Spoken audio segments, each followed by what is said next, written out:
नमस्कार। दादी की बातों में आप सबका स्वागत है।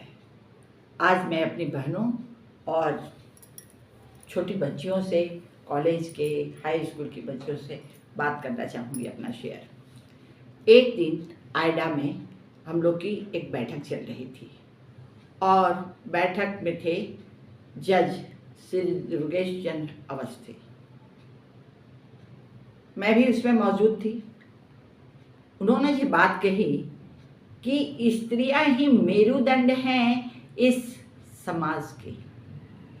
वो शुरू से शक्तिशाली रही हैं और उनके बदौलत ही ये संसार चल रहा है, इसमें दो मत नहीं होता है। स्त्रियां नारी, माँ के रूप में और बहुत फुआ, मौसी, दादी, नानी सबके रिश्तों में के रूप में आपके पास है।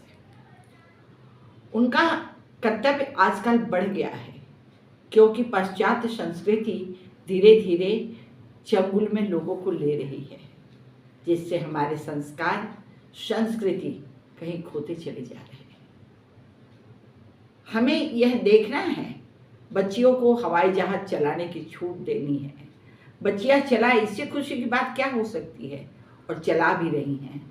सेना में जा रही हैं और बहुत सारे जितने विभाग हैं आप देखेंगे कि महिलाएं की सहभागिता उसमें है और अच्छे तरीके से वे काम को संभाल रही हैं। लेकिन हमारे आचरण, संस्कार ये कहीं शायद धीरे धीरे खोते जा रहे हैं। आप बोलेंगे कैसे?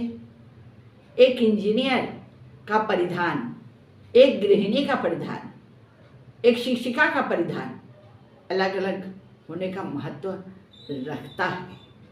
जो एक पायलट का होगा वो सैनिक का हो सकता है, लेकिन एक गृहिणी, एक शिक्षिका का नहीं हो सकता है, एक समाज सेविका का नहीं हो सकता है।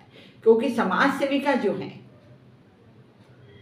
वो लोगों के बीच में दर्पण का काम करती हैं। लोग देखते हैं उसमें अपना चेहरा, तो उनको हमेशा अपने घर को तो देखना ही चाहिए। वह प्रतिबंध नहीं कहता है, उसके साथ हम बातें करें, सावन महोत्सव मनाएं, बहुत अच्छा।